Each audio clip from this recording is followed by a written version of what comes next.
You are coming in because you saw that we're having a post-election, even though the election is really going on, as we speak, a post-election vibe check. So today we're going to be talking a lot more about how our current guests, several youth organizers in the greater Houston area, feel on what is currently happening and the evolving races that are taking place.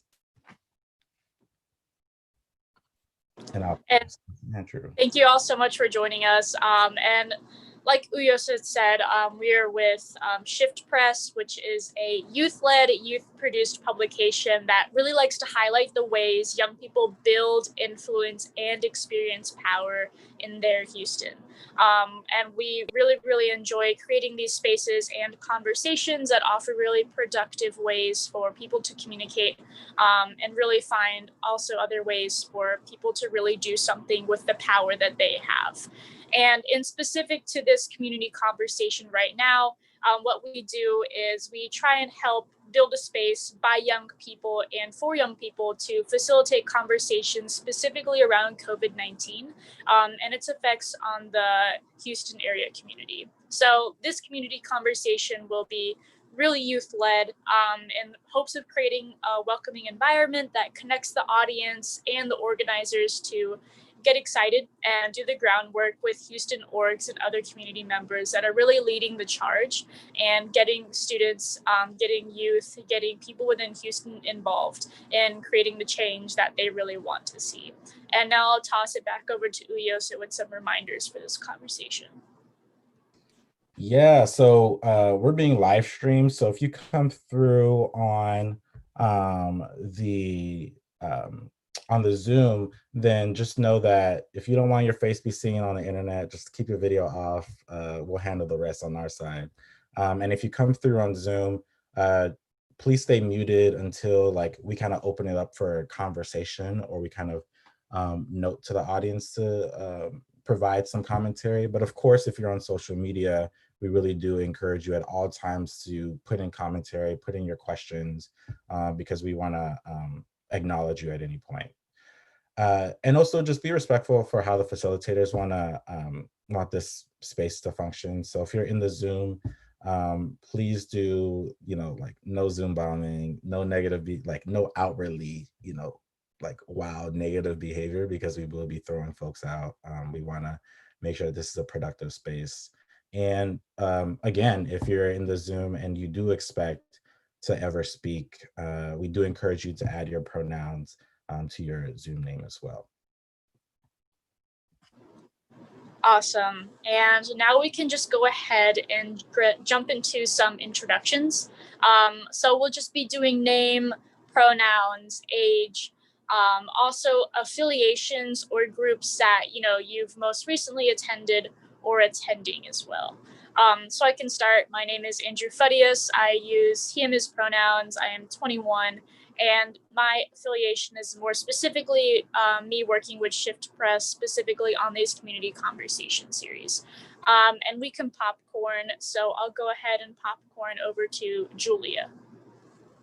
Hi, everyone. My name is Julia. I use she, her pronouns. I'm 16 years old. I'm a junior in high school. And I currently work as one of the co-general coordinators of Houston Youth Climate Strike. I'm a member of the Sunrise Houston Actions team, and I'm also a general member of March for Our Lives Houston. And I can popcorn it to Kathleen. Hello, everyone. My name is Kathleen Hoang. I use she, her pronouns. I will be 18 on Saturday, so that means I couldn't vote. But I am the executive director of March for Our Lives Houston and the president of Lakes for Lives. I will pass it off to Aniya. Hello, everyone. My name is Aniya Wingate. I'm 18 years old. My pronouns are she and her. My affiliations are, well, first, I'm a dancer. So Urban Souls Dance Company here in Houston, Texas. A lot of my affiliations are with documentary organizations like Original Thinkers, Doc Society. I work with Culture Strike, and I just also had a Black Youth Town Hall with Mentor. I've also did some other work with Mentor before at the National Mentoring Summit in Washington, D.C. So yeah, kind of all over the place.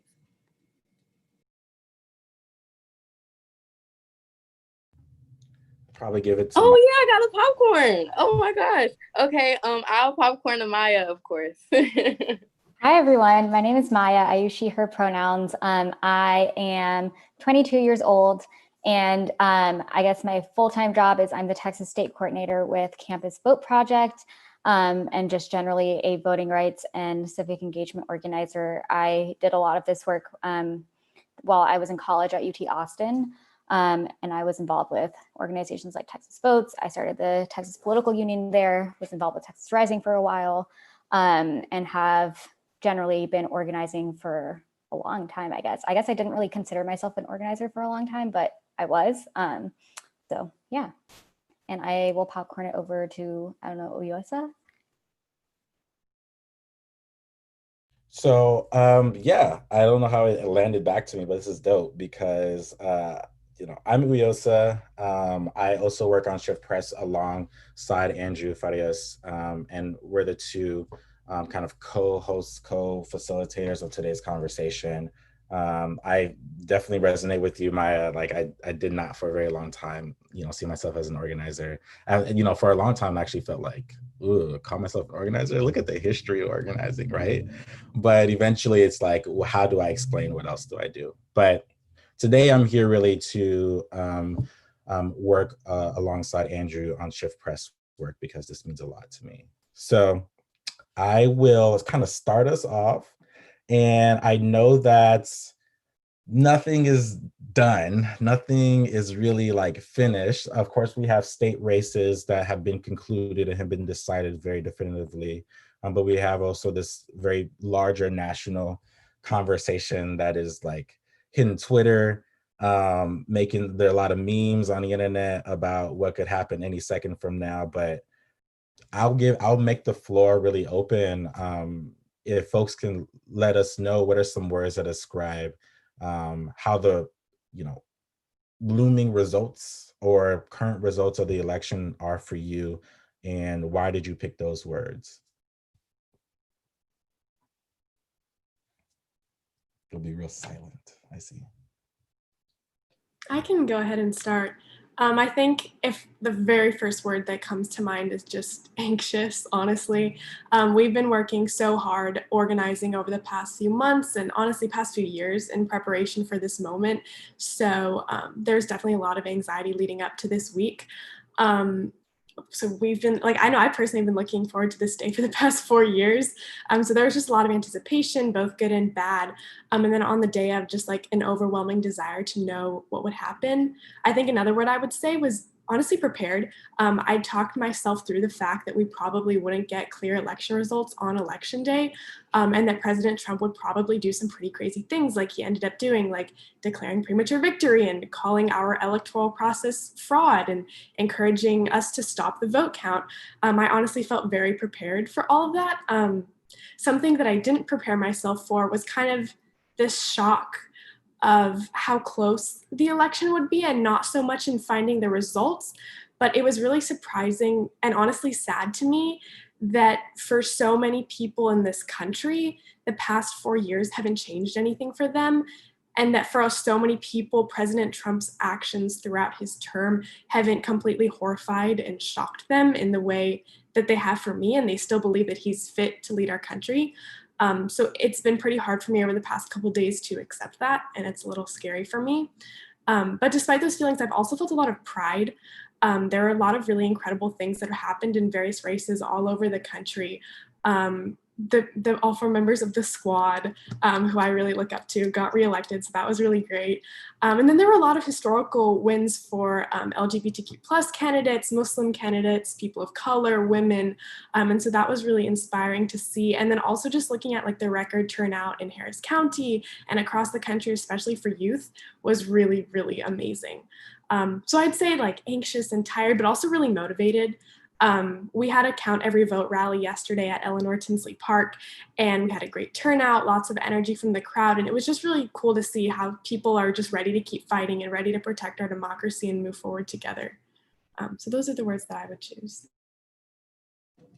Yeah, I would like to piggyback off of her. I mean, my word would most definitely be like alert, like I've said earlier, but anxious and alert are kind of in the same frame. But honestly, I'm just like, Lord Jesus, I'm ready for these results because like she said, it's so sad that the election is so close. Like, to me, it honestly makes absolutely no sense. But I feel like this election is a complete reflection of how the US is right now. It's just like, to me, it just seems so separated. Like, at the same, yet not too long ago, I was on a panel discussion with Good Pitch. And we were talking about, the environment and environmental injustice. And I was just talking about how, like, a lot of these movements do not, have representation of people of color and et cetera and et cetera. The same conversations we always have, we're just having the same conversations over and over again. And I was just like, I don't really understand how many more wake up calls do we actually need. But it's really sad that we're constantly kind of doing this thing like, okay, let's talk about it because this issue is ridiculous, but we're going to keep on talking about it. And it's really sad that our nation is in a time frame where it's like we have to push so hard for change, even though change is needed. It's very necessary at this point. And I'm not really sure why there are people in the world that just doesn't see the need for change, but that's just people that is human beings. And I just feel like this election, very tight election, is just a reflection of how America is. It's just like, it's just how it is. Some things are just how it is. I I'm hopeful though. I'm very hopeful, and I really hope Biden wins, because there are people that are depending on him. People of color for one. The oppression that people of color have been dealing with for way too long, way too long. Black Lives Matter, and when it comes to saving the environment and NAACP, like, we need changes, period, point blank. Like, there are a lot of things that needs to be done that we've been talking too much about, we've been conversating too much about. I'm kind of over talking about stuff, and I just really want things to be done. So I pray to everybody. I'm praying to all the gods and Jesus Christ and everybody that this election comes out to show what we need. I just feel like we're coming to a point where it's like we either get it now or we just don't. And I feel like the youth especially are on the forefront because we are the people that are going to have to be living in this world when everybody else is going, So yeah. I guess I can go. I agree with a lot of what Julia and Aniya said. Definitely anxious. I think at this point it's pretty, I don't want to jinx it, but at this point I think it's pretty clear what's going to happen. But I'm also I'm a voting rights person. I'm very anxious by all of the challenges that there have been to voting rights this election and all of the challenges that will persist after the victory is declared. I'm tired. I'm proud. The youth turnout has been incredibly high. And, we always get people saying, oh, well, young people don't vote, young people don't turn out. And this has been the narrative for years and years and years. And, from 2014 on, every 2 years, we've seen elections where the youth turnout has gone up and up and up. And I keep telling people, no, the trend is going up and we do care and we are voting. But I think this will finally, hopefully, squash a little bit of that narrative. But we need to keep that momentum going and keep all of those young voters who turned out for the first time this year, keep them coming back for, in 2 years, or, some states have elections next year, keep them coming back for all of the, down ballot races that aren't as polarizing as a presidential year. I'm also frustrated and pissed off, going back to the voting rights challenges, so incredibly frustrated that these things are even able to happen in the first place.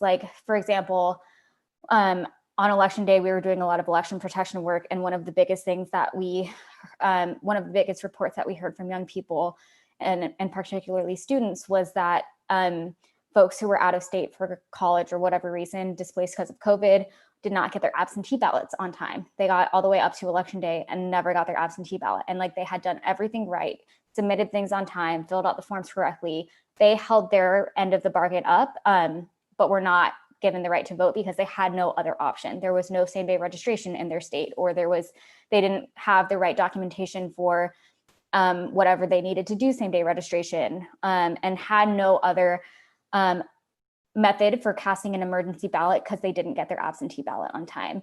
And so that pisses me off. It pisses me off that, you know, my organization is part of the Fair Election Center, and we have a number of election lawyers, and you know, they've been in front of the Supreme Court in the last 2 weeks and done a lot of litigation to try and you know, make sure that ballots that came in after the election day but were postmarked on time could be counted. And you know, that didn't happen in all of the states, and it's because there's not clear laws and there's not good laws on this stuff. And so, you know, even that, like, part of the problem is like there's not good laws to fix some of this stuff, and B, even when there are good laws, they're not being interpreted properly and they're not being implemented properly. And so that really frustrates me and pisses me off that we have a system that allows, you know, these failures of democracy.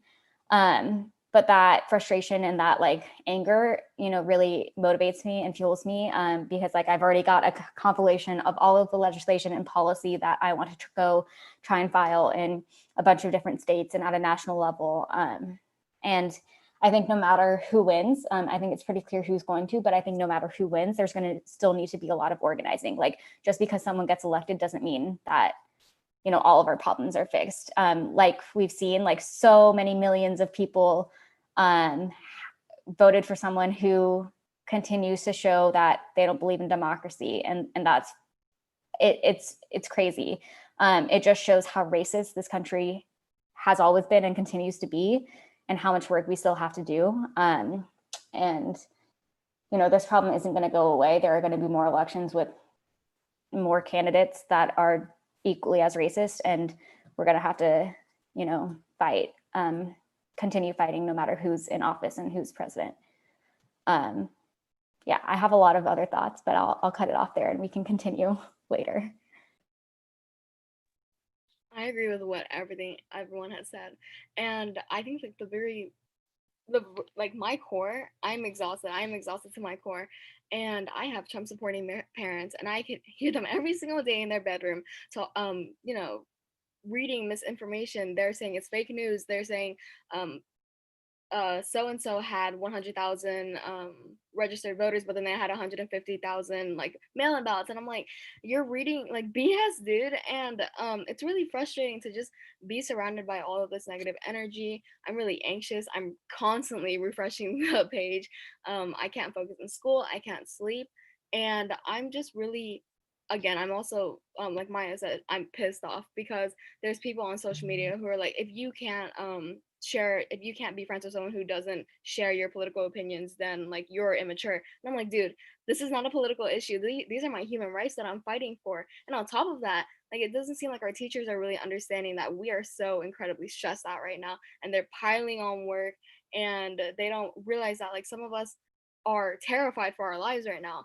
And I don't feel safe going outside anymore sometimes because you know, like, even though we live in Houston, it's a relatively liberal area, I don't feel all that safe because of these instances that we have seen all across the city and all across the nation.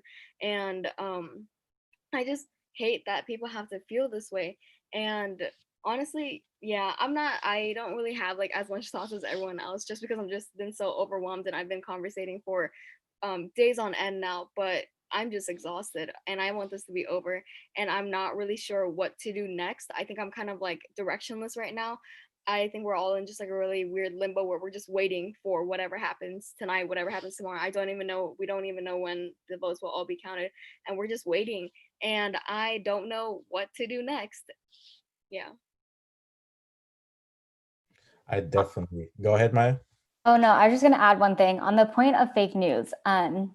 I don't say anything actually at all about this administration is brilliant, but I will say one thing. The concept of fake news was probably the most brilliant thing they could have ever done, because anything that happens, oh, it's fake news. Any truth, it's fake news. If it doesn't, you know, serve their narrative, it's fake news. And I think that was the most twisted but brilliant thing they could have ever done for themselves, because it's worked, and that's been very clear. There are I try to cut toxicity, is that even a word, out of my life and my social media feeds. But there are a handful of people who are Trump supporters that are still in my like Instagram followers and Facebook friends and whatever. And I think it's like an important, I've contemplated cutting them off before. And I think it's an important reality check sometimes for me to remember, you know, the messages and the things that permeate their brains on a daily basis, because it just like I have a really hard time wrapping my head around it. And so I think it's important to have that reality check. But yeah, definitely one of the smartest things they could have ever created. I would definitely agree with that. I also do not say many things are brilliant, but I think that this administration has been incredibly strategic in like building up their base and creating this persona for President Trump that makes him this all-powerful, all-knowing person who can do no wrong. And that was an incredibly smart decision. Because we were actually talking about this in my theology class the other day, the dangers of idolizing and putting literal faith in a human being, because ultimately that we're human beings, we make mistakes, or we're going to let each other down.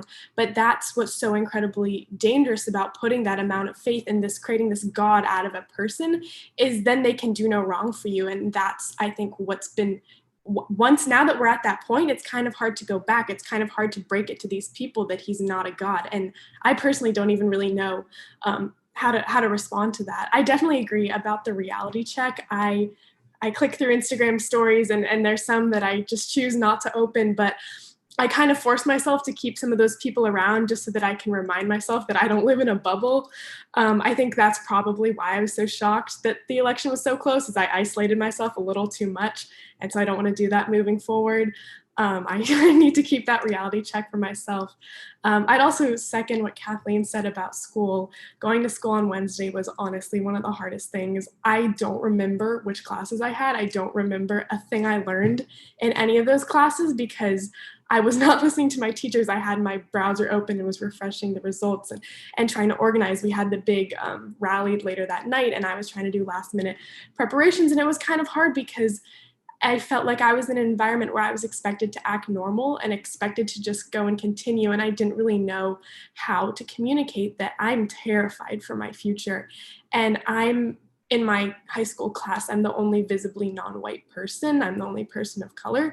And so talking to some of the people later that day, it was kind of like, how do you not realize how important this is for me? I know your life will go on, but mine will not. And that was really scary. And it was hard to be in that situation where other people couldn't empathize with you and couldn't understand the situation that we're in right now. Yeah, if I could just, since we're talking about Instagram stories, gosh, like a lot of things that I've seen specifically from people of color that are our age or in our age group is like this hashtag and this trend going around that's like F them both 2020.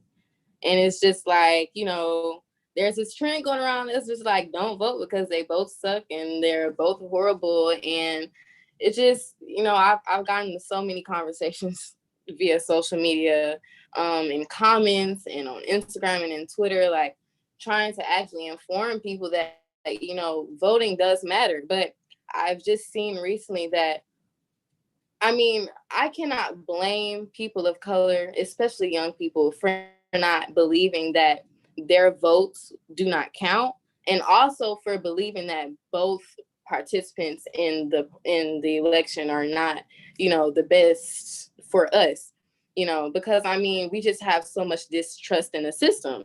You know, it is what it is. I feel like we have a lot of distrust in, you know, police, and we have a lot of distrust in authority. We have a lot of distrust in the government. There's a lot of distrust, and I just feel like I cannot blame, you know, individuals that are a part of our age group that are just like, you know, F them both. But at the same time, I wish they were more educated on, you know, this stuff, you know, but yeah. I'd also say something else you can say to them is like, yeah, both of the candidates were kind of crappy this year, but there are also so many other local races where their vote really does matter. And there are so many examples of these local races where it literally came down to one vote, 100 votes, a handful of votes. And so those are the situations where like the local races are really where your vote really can have an impact, and those are the races and the positions that do have an impact on your day-to-day life, much more than the president. And so I think that's like the best response, or I don't know if it's the best response, but I think that's a one response that you can counter those narratives with, is just talking about local races and the importance of them, what they mean. Like a lot of times you don't realize like what the mud district does and what the railroad commissioner does. And so just really breaking down what all of those positions mean and how they affect your day-to-day lives and who the candidates are. And there's like a number of really great resources that I'd be happy to go into about like how you can do some of that education. But I think that's a really great counter to some of those narratives. Yeah, mostly what I try to do is just remind, people that look like me, is that our ancestors literally fought emotionally, physically, spiritually. They really fought for us to have the right to vote.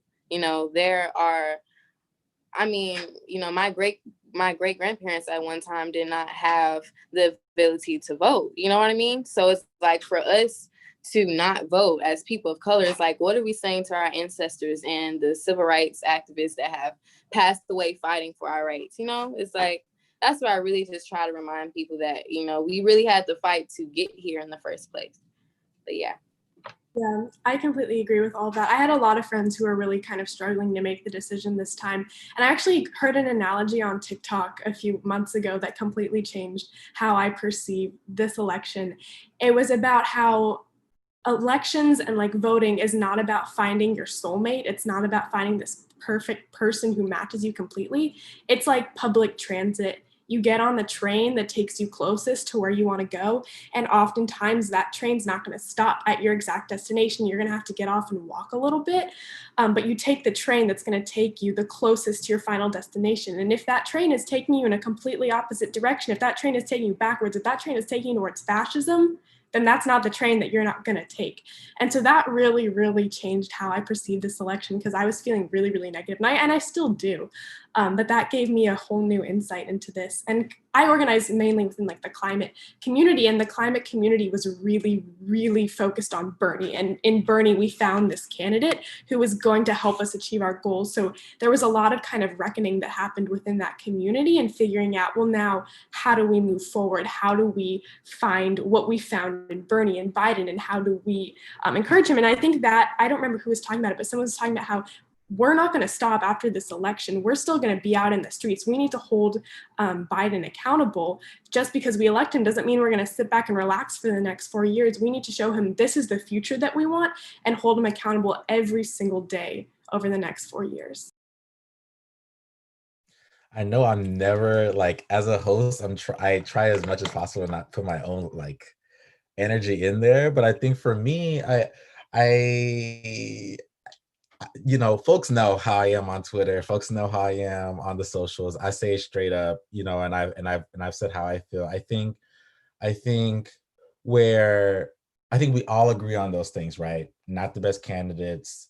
Voting is important in so many different regards. But I also somewhat sympathize with folks who do grassroots work, who are like, hey, we all say that we don't get out. Look, all of us as like organizers are probably going to be the ones that get out, right? But the question is who, right? Like, who's going to get out, and what's the infrastructure that we have that's in place to get the people who, for some reason, only post something on their story once a year, and it's the time around voting, right? Like, so I can sympathize when they feel that way, but the question is like, what infrastructure are we going to build during all this chaos and all this confusion that gets the folks who, for some reason only get involved like 1 month out of the year.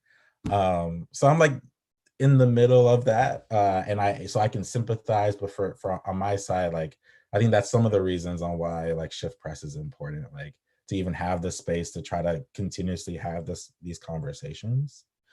But yeah, that's me. I'm not trying to throw myself in there, but it's really interesting to hear this nuance, because it's not provided on social media like at all. I mean, like I mess with the memes heavy, right? I'm the meme like guy. If you need a meme, I'm here for you. But I will let you know that I will be the first person to tell you that I cannot depict all of life through the memes in my phone that have been coming off the Twitter due to this election. So let's be real honest. Let's be a little bit more nuanced. With that, I'm gonna pass it off a little earlier to you, Andrew, and we'll get a little bit more into what we do next. Yeah, so in terms of the next kind of guiding question for the conversation, and I know that Maya, you actually briefly touched on this, but where should folks really be spending their time and or donating? And this is really vital and important to the conversation, especially as you start getting towards the election time period of people's lives, where we're all just waiting for the next thing to happen. And now that we're kind of here, where should people really be doing after this? Just because someone is elected doesn't mean that organizing and advocacy efforts stop. So, what should folks be spending their time doing and or donating?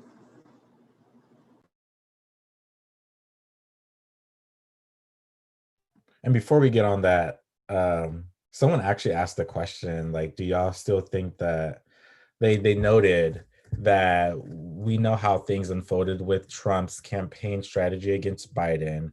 Do y'all think there's a chance for the Democratic Party to one day make for what it did to Bernie, right? I guess reconciling that relationship, if there is stuff to reconcile.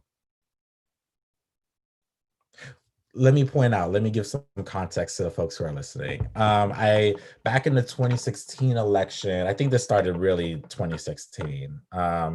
There were when Bernie Sanders and Hillary Clinton were being considered as being the Democratic nominee for the 2016 election, there were a lot of kind of scruffles within the National Democratic Party.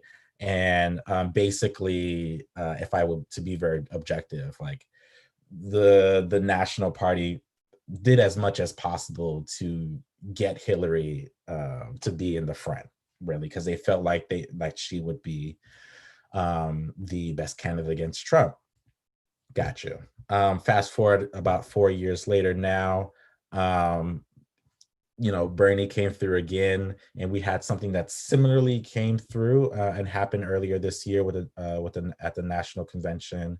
And most folks who follow Bernie's campaigns probably sit in that kind of like feeling of that the Democratic National Party basically what is the word, betrayed, right, Bernie and the things that he stands for. So I guess this question here is wondering whether or not that relationship with not just Bernie, it seems, but the ideals that Bernie has, if that could be reconciled in the future. It's a hard question. If you can speak on behalf of the National Party, that'd be great. Yeah. I definitely think that we've kind of seen over the past few years this divide in the Democratic Party, and I think that's something that we're really going to have to reconcile with and figure out how we want to move forward from over the next few years, because you kind of have people kind of classified as like the Biden Pelosi Democrats and the Bernie AOC Democrats. And what we're seeing is a lot of the younger people are much more on the Bernie AOC Democrats. So I don't really know how that could be reconciled without a radical change. And I think that's something that we're definitely calling for.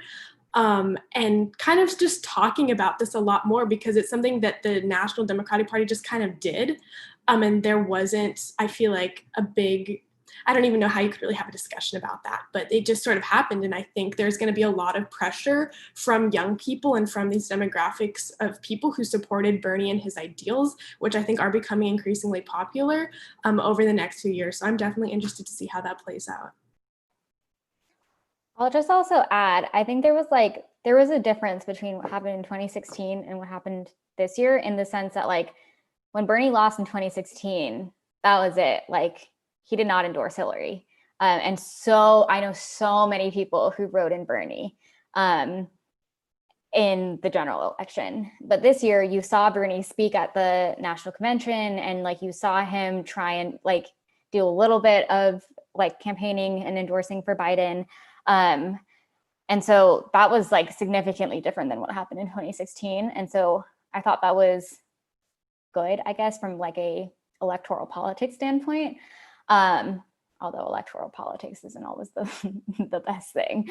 But I think it's so important that there are those AOC Bernie sides, people of the party, because it starts those conversations and pushes the party as a whole to have those conversations and consider policies and make some of their policies slightly more liberal. And I don't know if I'm answering the question anymore, but like I don't know what to do about the reconciliation part, but I think it is so important to continue putting up those candidates and to continue pushing really, really progressive legislation, so that hopefully, like, you know, we don't have the Senate this election. I don't think it's going to happen in Georgia, but we'll see. But like in 2 years, there will be more Senate seats up, and we can hopefully try and create infrastructure now to start building towards that. And so maybe in 2 years, when potentially, or whenever we control, you know, the House and the Senate, that we can then start pushing for more progressive legislation, and start trying to pass some of that. And so I think it's really important to continue pushing running candidates and trying to elect candidates that are kind of that side of the party, so that you can start those conversations. I would definitely agree. And in a lot of the narrative and kind of the circles that I've been in, and especially like Sunrise, was that once Bernie dropped out, it was kind of reminding people that this wasn't about Bernie. It's about the broader movement and the ideals that he stood for. There's a really good line in Hamilton, the musical, actually, about this is not a moment, it's a movement. And I think that's why Bernie's campaign was so important this year, was not necessarily to win, but to show that this many people support these ideals. And this is what the young people, or a huge chunk of the young people, are supporting. And it was really making a statement of this is what a lot of people want for our future. And you might not have realized it until now, but now you have to note it and you have to realize it because people came out so strongly for him. Yeah, I most definitely agree. Like, I remember when Bernie was in the race, and like every single day I was getting another email from Sunrise, and it was just like, Bernie, Bernie, Bernie, we got to stay on track, you know. And I was really, you know, not only me, but a lot of people that are involved with the youth, of course, were pretty sad when he dropped out of the race, because like she said, it really wasn't about him, but what he stood for. It was about the movement. You know, this really big passion to just get things done, especially when it, you know, includes our future. I think that was the really, you know, the biggest thing, was just trying to get our future situated, because a lot of candidates are not really worried about our future. Like, I feel like Bernie was specifically talking about the environment. But yeah, most definitely, I know I was pretty sad when Bernie dropped out of the race. I'm so soft to Bernie. Like, I'm literally so soft to Bernie. And when I was at my boyfriend's house, when I found out that Bernie dropped out, and I literally like read it on Twitter, I dropped my phone and I started crying. It was a very dramatic reaction for almost no reason, but it just seemed like you know, the first reaction is like a lot of sadness, obviously, but then it comes to like fear and like mourning almost, because I had spent the last 4 years organizing for these issues that I believe in, and these issues that Bernie is also advocating for. And it seemed like the world wasn't ready for that. And that was a really shocking moment for me to like really realize that like the world is not ready for what I'm fighting for. When will the world be ready for what I'm fighting for? And what I literally forgot what I was gonna say. And you know, eventually I had to come to the conclusion that we had to settle for Biden, and it sucks that we had to settle for a candidate. But like Julia said, we're not finding a soulmate. We're just finding someone who's gonna bring us closer to what we want in these progressive movements that we want to see. And you know, a lot of young people were not enthused to vote for Biden. We were just like settling for Biden. And so a lot of people didn't want to show up. They were like, I mean, it doesn't even matter anymore. Like, the candidate I want isn't on the ballot. And Biden sucks and blah blah blah. But like it took a lot of convincing in my own community, in my school, and I did a lot of work just trying to advocate for Biden's campaign. I tried to work on like Settle for Biden's campaign, because Settle for Biden has like their own Instagram page and everything is really dope, and they have that little band running around right now. But I tried to work for them as well, and it was a culture shock, and it just sucked. And I mean, yeah. Kathleen, you bring up an interesting point about when will the world be ready for what I'm fighting for? But I think that's like the importance of the work that we all do, is like creating the world that will be ready for what we're fighting for. Like I don't know, when I started this work on specifically college campuses of just trying to get young people to vote, like it was completely nonpartisan. Like, I don't care who you vote for, just vote. Like there was not a culture of voting on these campuses. It did not exist. It was not cool to be the voting friend or the person pushing out voting, right? But now it is. Like now you don't want to be the person who's caught not voting, and you want to be that voting friend for all of your friends. And that's because we created that world, right? And so I think like, yes, it's hard, and like this work in generally is always really hard, and you have to keep fighting, but it's also like, because you will eventually get to that point where the world is ready for whatever you're fighting for. And that's because you created that world. And so we just have to like keep fighting to create that world. So then it eventually is at a point where where people are receptive to that idea. Dope. Snaps to that. So yeah, I'll pass it over to Andrew and everyone, if we can like sit in this like wisdom that is like being thrown just like slang across this conversation. But I'll give it to you, Andrew. Yeah, so kind of going back to that original question that we asked, and also based off of like the context that Uyosa just provided, where should all of that energy, all of this time and resources, should folks really be, allocating to or donating? And this is specifically thinking about where should people be spending their time, spending their resources, putting their energy into specifically right now, or maybe even if you think about, in future elections, what should people be doing ahead of time, throughout, afterwards, that y'all have in mind, that you could bestow wisdom upon us? I feel like it's really important for us to be spending time and resources into the organizations that are targeting the issues that Biden is targeting, like, obviously like Planned Parenthood and Black Lives Matter, NAACP, stuff like that, other youth groups, stuff like Sunrise. I mean, anything that is Black, Black and brown and young, to be honest, I feel like like that's where we need to be putting our resources into. And also I had a conversation with my director today. His name is John Fiach, and we were talking about this post-election discussion, and I was like, I honestly don't know how I'm going to talk about this because the election is not over with. And he was just talking about, well, but when you think about it, like, what do you think is going to happen afterwards? And we got into this discussion about like, what Trump could possibly do after he loses, and if he'll sue, Joe Biden and the team and stuff like that. And I was thinking like, man, like he's not lying, because Trump is crazy.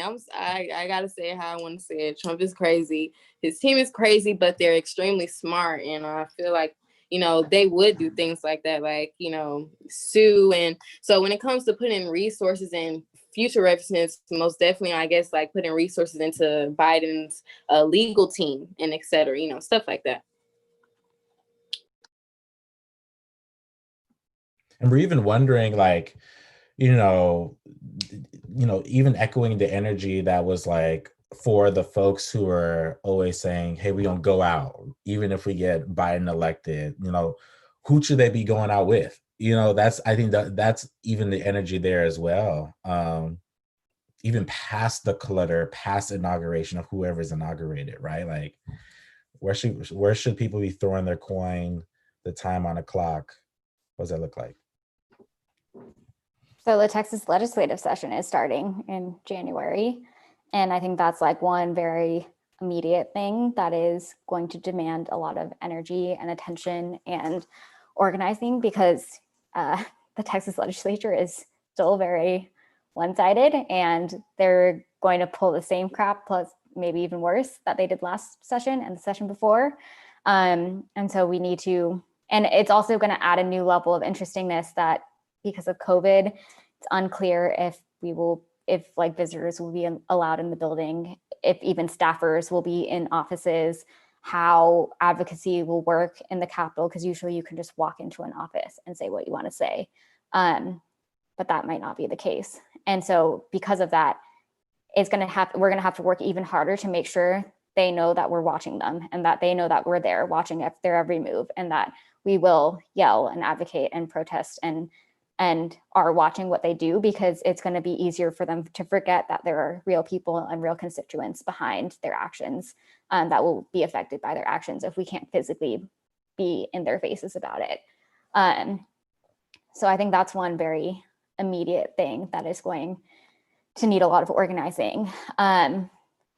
So yes, obviously, like, take some time to rest and rejuvenate, but also like we got to start prepping. Like the most important work that happens is always in this moment right now, like right after the election, to start building the infrastructure for the next. And a lot of people and organizations like to start donating, right before the election, but that's not when the money is helpful. The money is helpful now when we're trying to staff up and build up and organize and create that infrastructure for the next election.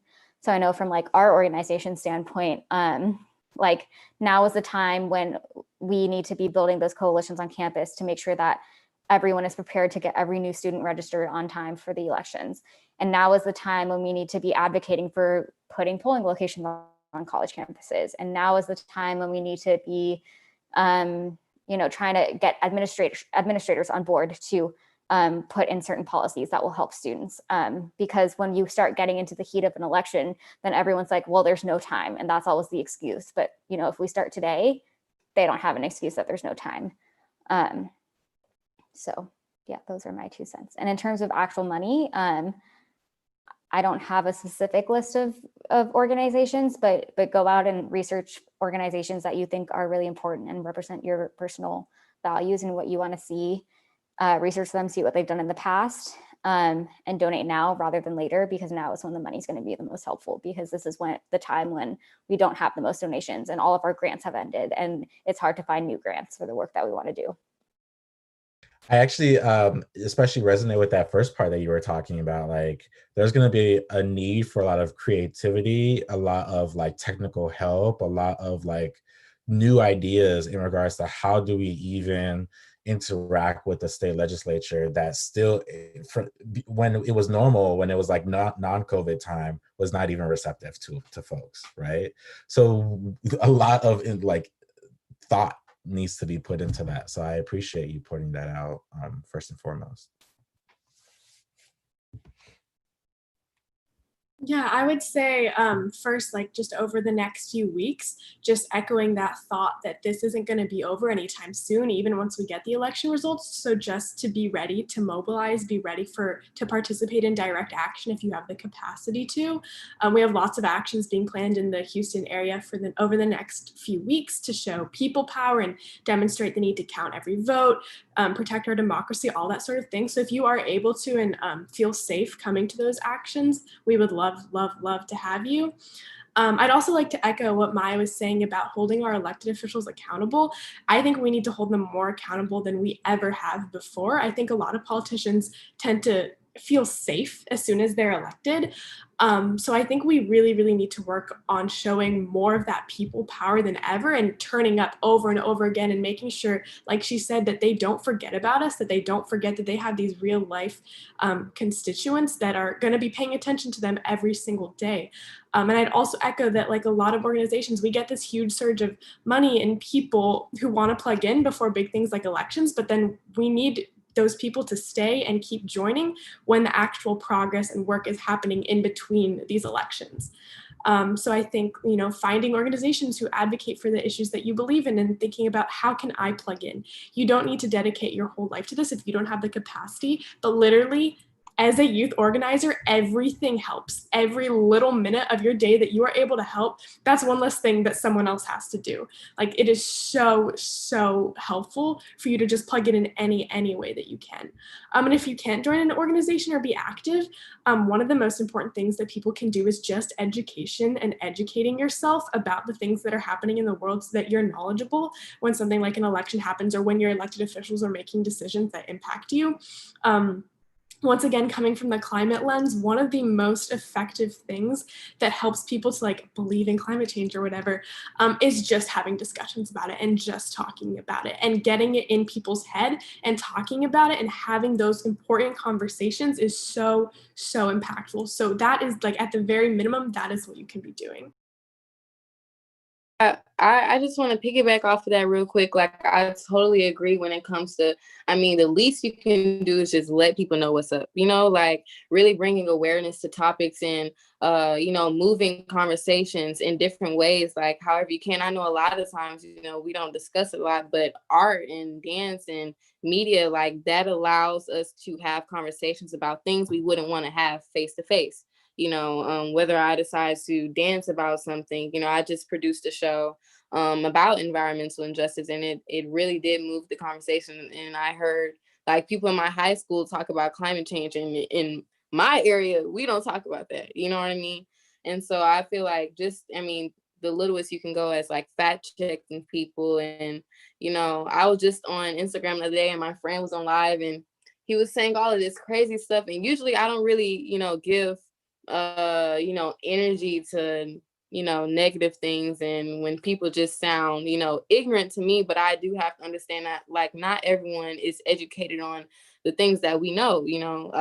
Like I say all the time, this entire movement doesn't really show a lot of representation to people that look like me, so I cannot blame individuals that look like me for not knowing things that I know, because I've had the opportunities to be on these panel discussions. I've had the opportunities to be invited to talk on other virtual discussions, or for my short film to be projected, wherever. Not everyone that looks like me has had those opportunities. And if I did not have these opportunities, I would not be diseducated on these things. So yeah, I like what you said. Dope. I have one more thing. Sorry. I keep talking a lot. The other thing, as someone who's worked in a legislative office, the most phone calls that normally come through are from like old people. And the most letters that are written or the most office visits are from old people.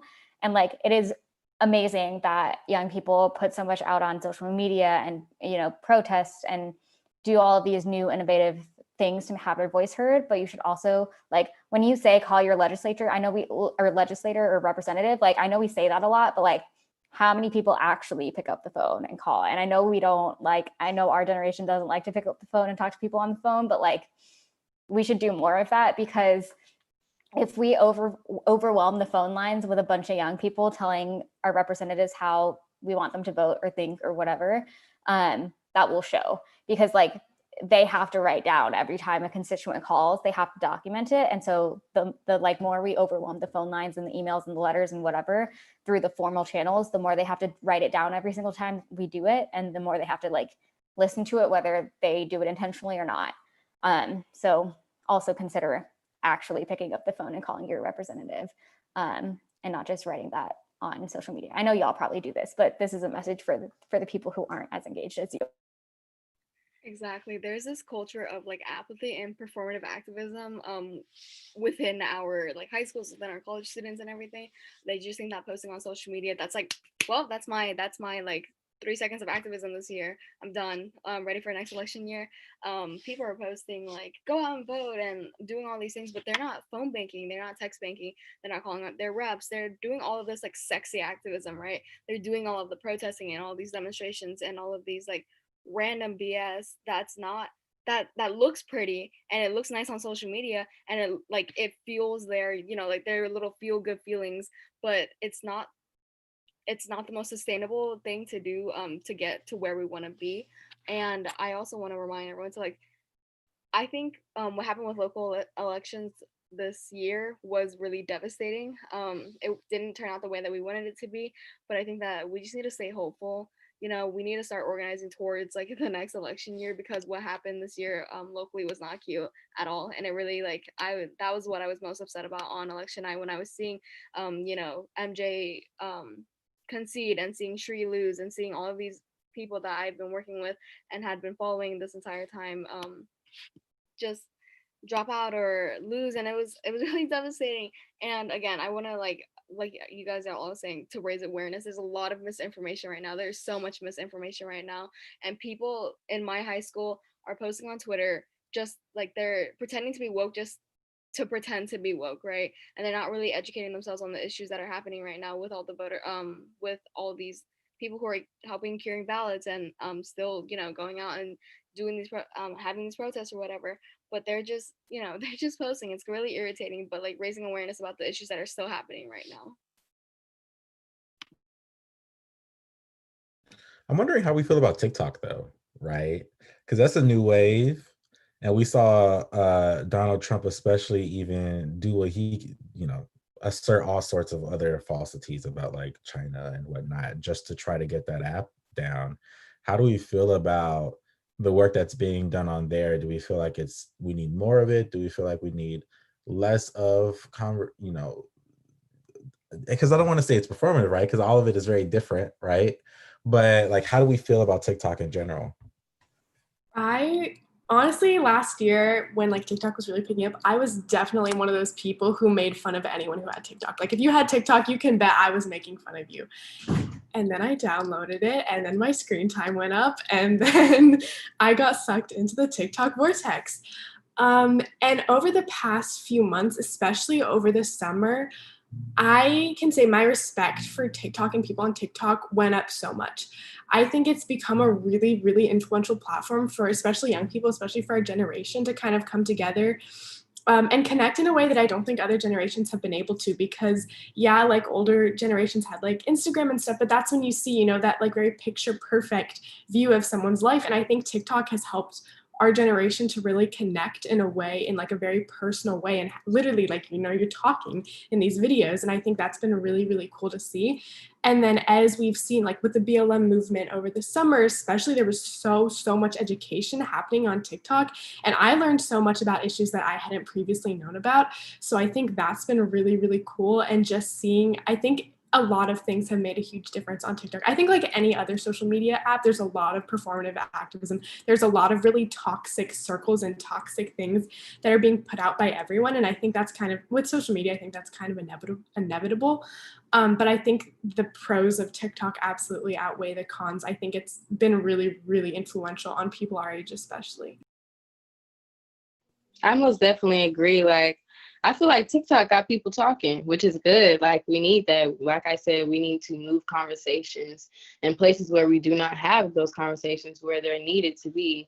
I like TikTok. I think it's funny. It's hilarious. But I also love like when, you know, when people decide to use TikTok as, you know, their activism, whether that's, you know, posting and getting onto somebody that's voting for Trump, or like, you know, getting onto somebody that does not support Black Lives Matter, or just people in color in general. Like, I love that. I don't know.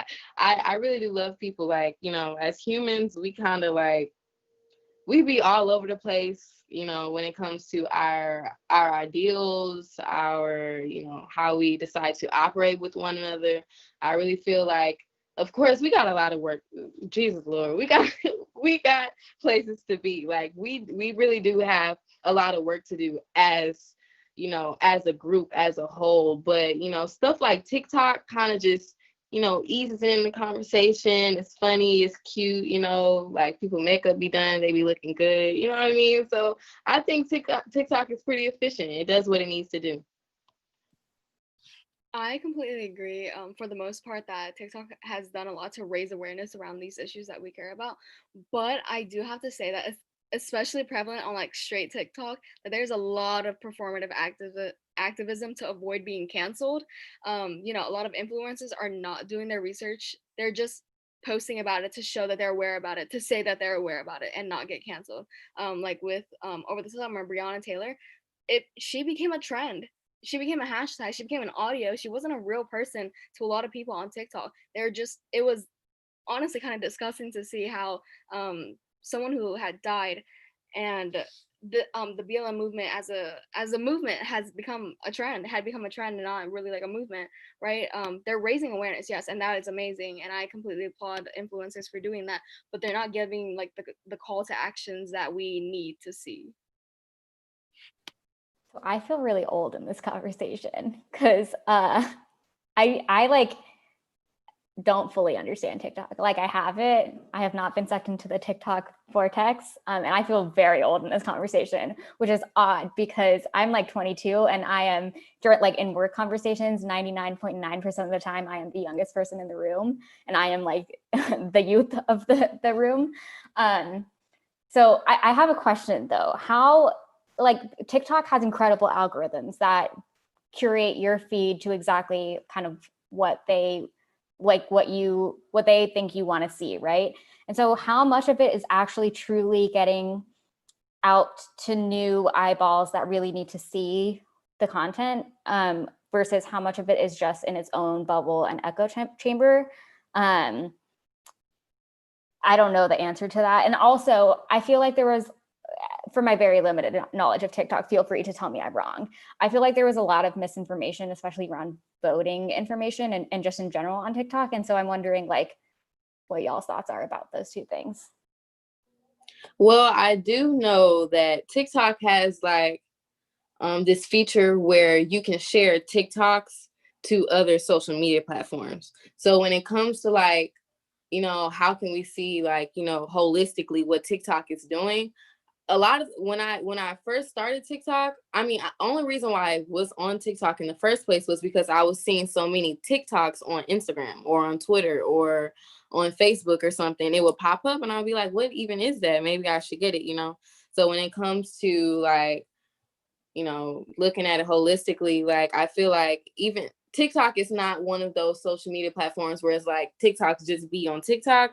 TikToks be everywhere. You know, we talk about TikTok. TikTok got Donald Trump mad, you know what I mean? So TikTok can't just be on TikTok. But you know, when it comes to like, you know, basically like your feed, like what you want to see. I know a lot of times like literally like via through other social media, I see the TikToks that I wouldn't usually see on my feed. You know, when it comes to like fact checking, I think that's the thing with just social media in general.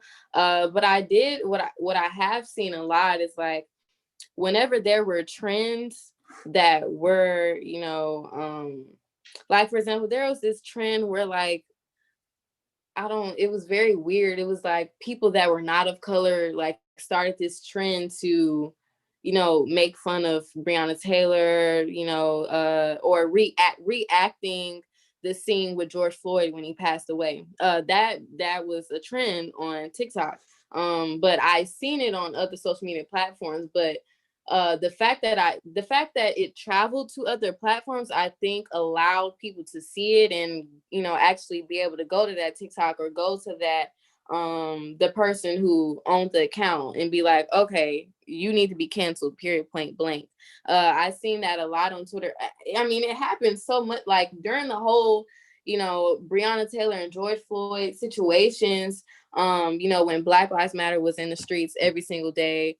There were a lot of instances where people were holding other people accountable.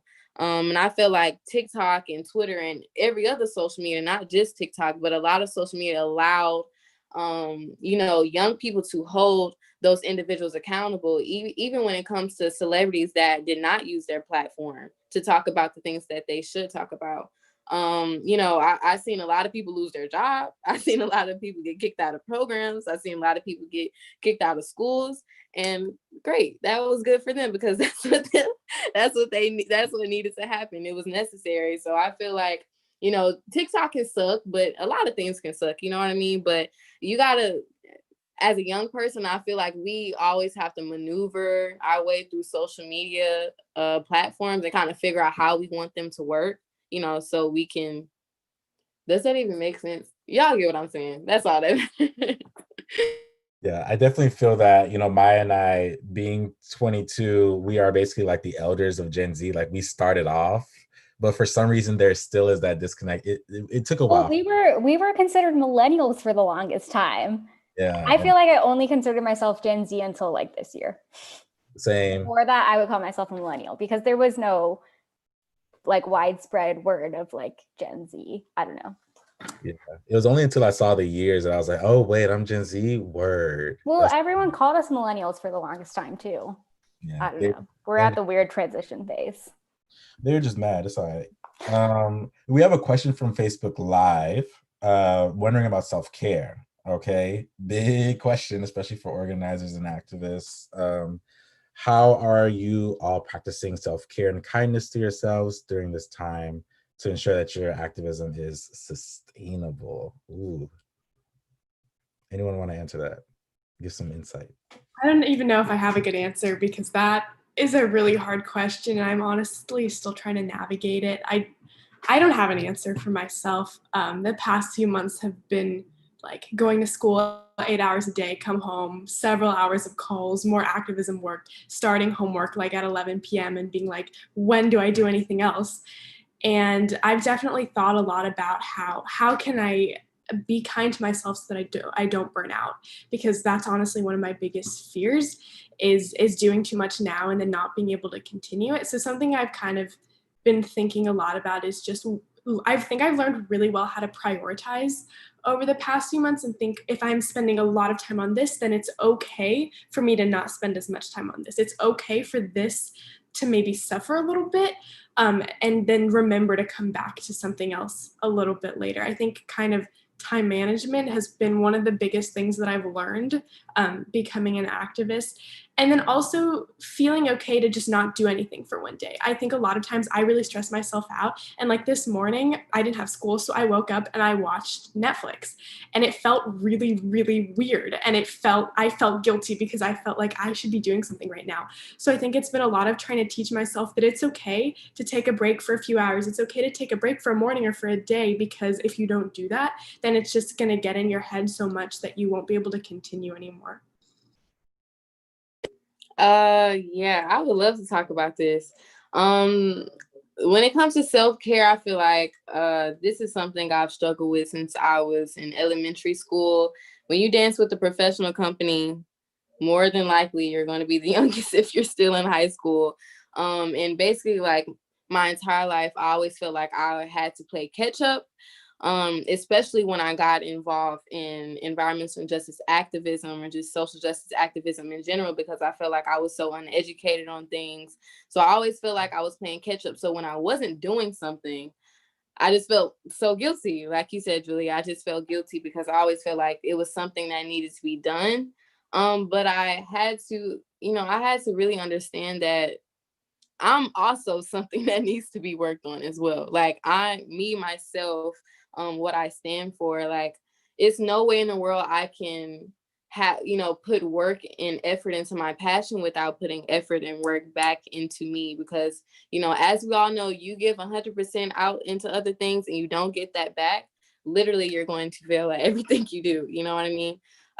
So when I did begin investigating environmental justice issues along the Gulf Coast region with my mentor, my director, I realized that this work is really heavy. Like, hearing me particularly, what my job was to do, because this was all for a film called Raising Aniya.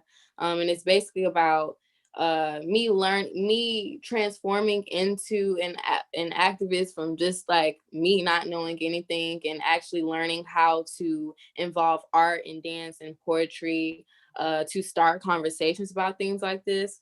I realized that, like I said, this work is super heavy, and I would always have to hear stories and do interviews with like scientists and Black engineers and people who live in live across the street in general. I mean, in Houston, Texas, you can tell, like, you go to a Black neighborhood, a brown neighborhood, that's where the chemical plants are. That's where the railroads are. You know what I mean? Like, that's where the bad areas, that's where the bad food is, you know, bad education, et cetera, et cetera.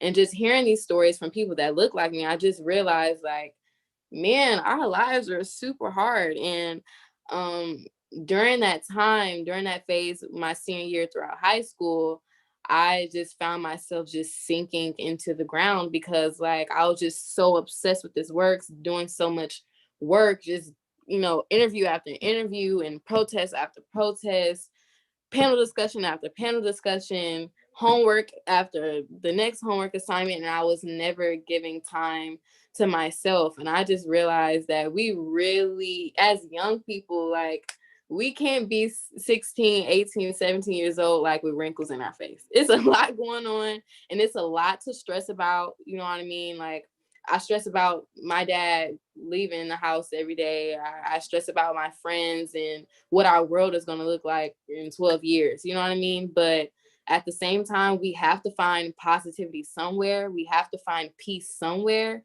And as soon as we find it, we need to latch onto it because we need to use that. You know what I mean? We got to take time for ourselves, period, point blank. Anyone else on self-care? Go ahead, Maya. Kathleen, do you want to go? You unmuted yourself. I'm probably not the best person to answer this question. But what I will say is this work is a bunch of what feels like loss after loss after loss. And you have to find the small wins in the work that you're doing and try to see the good in the work that you do when it feels like it's getting nowhere and it's not making any difference. Because that is like why we do this work. And there's not gonna be one day where you wake up there's not gonna be a night where you wake up the next day and suddenly everything's changed. It's slow and gradual and takes time. And like, for example, I like to tell this story is like, I wrote a bill in the Texas legislature in 2019, and I poured so much time into writing that bill. Like, there was probably, like, I don't know, 3/4 of a year before the legislative session even started, where we were researching and pitching and drafting and trying to even get it filed. And then once it was filed, we just spent so much time trying to get it passed. And ultimately, the bill didn't even make it out of committee. And it didn't pass, but I had to see the good in what it did create. So, for example, we were able to hold an advocacy day at the Capitol and bring, I think, like 40 young people from across the state to come advocate for it and teach them about grassroots lobbying and have a press conference and show everyone what good we were doing. And that was 40, young people who are now slightly more empowered than they were before they came to that. And as a result, a bunch of them the bill was to put polling locations on college campuses. And as a result of that bill, I had multiple college campuses tell me later that, like, they got a polling location on their college campus because they were fired up from the bill that I wrote. And now that bill has been filed in 4 other state legislatures. And there are states that probably will pass it a lot faster than Texas would. And so, and I've been able to work on a national movement with MTV to put polling locations on college campuses and blah, blah, blah, blah. The list goes on, right? So it's yes, that bill didn't pass, but it's created so much other good. And so you need to see the wins in what you do, even though the bill didn't pass. That was a loss. But there was so much good that came from that. And you can find that with everything. Like in this election, youth turnout was so high. And yes, some of the local races that we really wanted didn't necessarily pass, but those are people who voted and turned out who will hopefully turn out again. And those are people who, looked into it and maybe researched some local candidates and will be more likely to vote next election because of your organizing, right? So yeah, seeing the good and the wins in what you do, even though it feels like a loss, is so important. And remembering why you started this work in the first place, and continuing to remind yourself of why you do the work, because that's what you really have to hold on to when it feels like you just keep getting handed loss after loss after loss. And then just small things, you don't need to do grand gestures of self-care, but try and work small pieces of self-care into your day-to-day life and routine, especially during this pandemic when it feels like especially as young people, it feels like our lives have just been put on hold when we're supposed to be having the best time of our life right now in like these years. And meditation and yoga has been so helpful to me. If you ever get a chance to take the happiness retreat at the Art of Living with the Art of Living Center, it was very helpful for me. Or some other meditation course, practice, whatever. I greatly benefited from that. And then also, like, I realized for me that like working out every day is something that really helps me. And so that's like something I prioritize, is like first thing in the morning, like no matter what's going on that day, I try to carve out like an hour to take that time for myself and do some yoga and meditation and work out, so that I can like set myself up for a good day. So yeah, those are my 2 cents. Great, thank you all so much. And those are really informative, at least for me, mainly because, you know, I usually just turn to like sleeping or like watching YouTube videos as a way for like coping with like stress with everything going on, balancing like academics and activism and, you know, so many other things. So I think it's really great to, you know, actually hear that like, oh, other people are struggling too. And, you know, there's actually ways that perhaps I can benefit from learning about what y'all have brought to the conversation. And also we have another question in the chat, which is, where are you seeking or finding political education? If anyone wants to answer that. Wait, before we get to that question, Kathleen, were you going to say something on the previous one? Oh, no. Okay. Just making sure.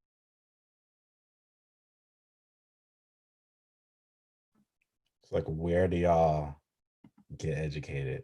I think this is a really hard question, especially because for me, I'm attached to a bunch of organizers. So like the question is, where do I get original information that I also you know, attach to that, like that web of information that organizers are putting out? But for y'all, where are you really looking at most of your information or getting your information? Political education, especially wise. I mean, when it comes to politics, I'm not very interested, but I mean, it's real. I gotta know I gotta know what's going on. So when it comes to stuff like that, I try to have conversations with like my support system, but my support system involves like, you know, my mentor, who works with Mentor, and he's, you know, super involved and always informed, because that's his job. He has to inform young people, you know, he has to keep them on the tip of their toes. And my director, who's been working with, you know, grassroots and other different documentaries and stuff like that, and all these different organizations for years. And he's a professor in New York, you know, so it's just like, of course, these are people that are gonna, you know, these are people that are also connected to organizers, just like you. So it's just like, through them, I receive this information. And also, of course, social media. I try to read a lot of articles, because, you know, because if I do read something on Instagram, sometimes it's not correct. You know, sometimes it's not. My friends don't always know what they be talking about. So I try to, you know, go on Instagram and stuff, you know, not Instagram. I mean, I try to look on articles and stuff like that. On my phone, I don't know what app that is, but I think all iPhones have it, where it's just like, we get all this information, whatever it is on here. I don't know what it's called, but it's an app that usually all iPhones have, or at least the updated ones, that, you know, kind of keeps us updated on the election and stuff like that. I try to turn on post notifications on Twitter, from Joe Biden's account himself and stuff like that. You know, I just try to, however I can, keep myself educated where I actually understand what I'm hearing. That's how I decide to do it. Our audience member who asked this question wants to give some context, so you can feel free to even unmute or type in the chat, but please do. So hey, and thank you all for all you've been sharing today. I'm really interested in like where are you learning about these issues that you're working to address, right? And so that, when I say political education, kind of that's what I'm talking about here. And to give a quick example, thinking about, I think Julia mentioned she's involved with Sunrise. So Sunrise has been putting out information about abolition, right? Abolition being something that many people weren't necessarily familiar with.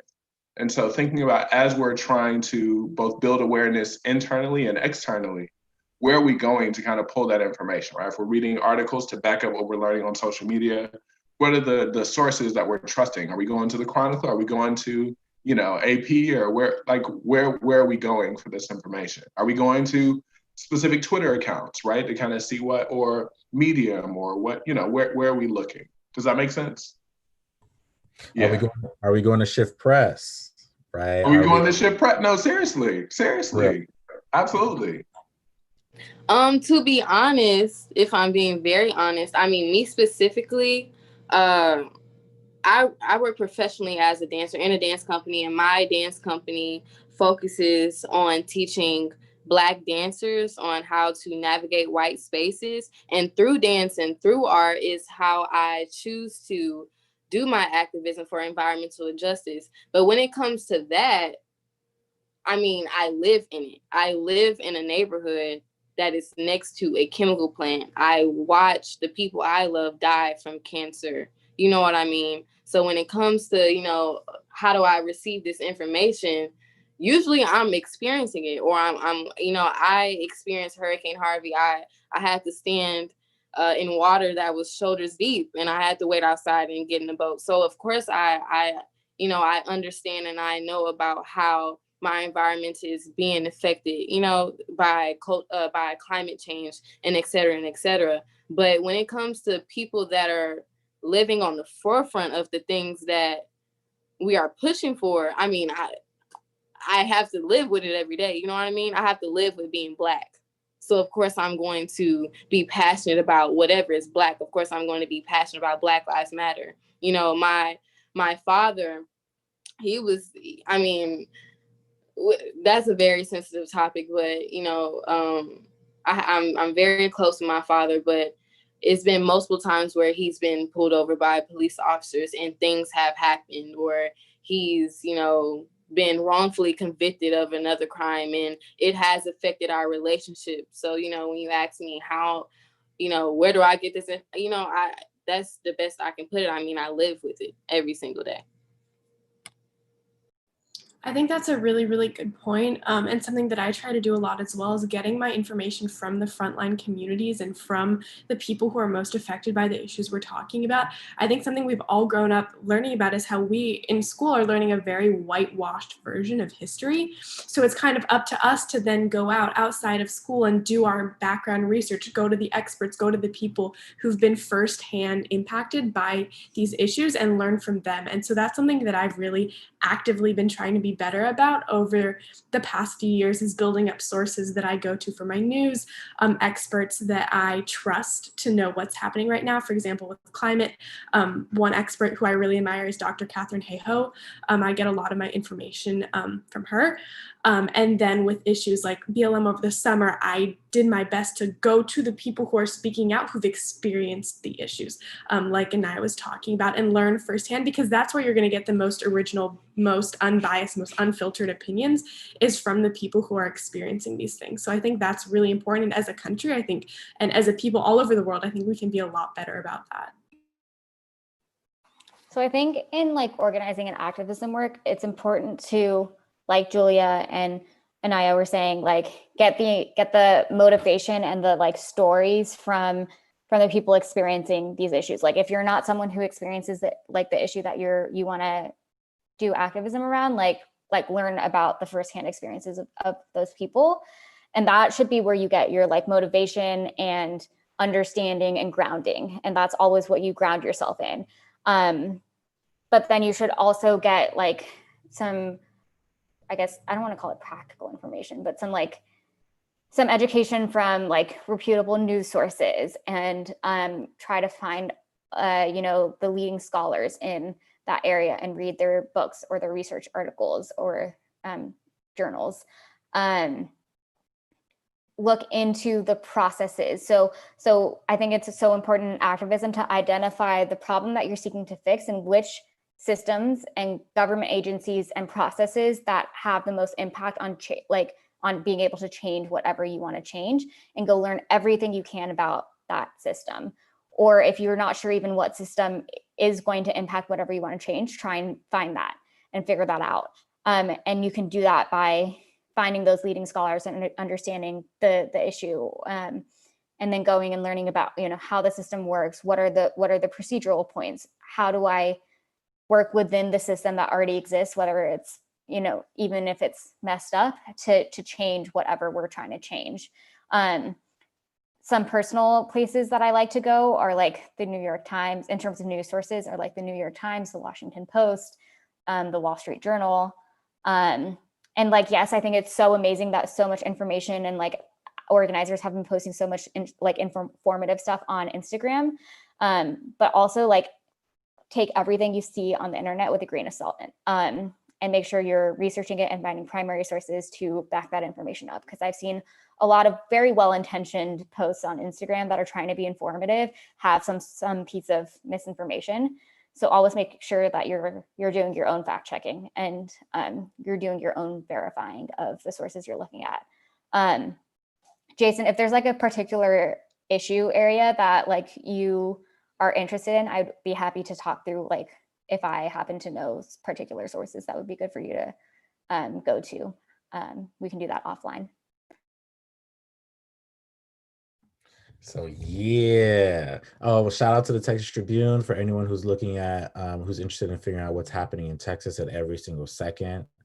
You know, shout out to Houston Public Media, because they are doing some very good reporting here in Houston on, especially, they're doing better. They're doing better, much love, on like Black and brown communities and marginalized communities. So yeah, and I hear you, and I like, it's hard to like, yo, if you live it, what's the use of looking through? But I think also, you know, it's also helpful to sometimes interact with like people who are looking from a macro, you know what I mean? Because when we get real close to it, it gets, hey, yo, chill out, Jason. That was not sponsored by neither the Texas Tribune or Houston Public Media. But regardless, this is where I want to, you know, round some stuff up, because we're approaching that time. Andrew, is there anything that you wanted to, you know, point out before we end off? No, just thank you all so much. I know that we'll be following up, you know, with seeking some resources and publicizing them, you know, just for like general audience. But thank you all so much for, you know, being vulnerable in this space, and also giving us so many, you know, great ideas and tips based off of your own personal experiences, and also with the advocacy work that y'all do. Thank you. So yeah, and echoing how much that we appreciate y'all, especially during a time that feels very unstable and uncertain, amidst all the most times that we as organizers feel unstable and uncertain, right? This is a special time. So we thank you and everyone who tuned in to today's community conversation. To hear more conversations like this, follow Shift Press at Shift Press on virtually all social media platforms. But until next week's conversation, or, you know, we'll maybe take a break. We'll come, you know, you'll see us when you see us. We'll see you later.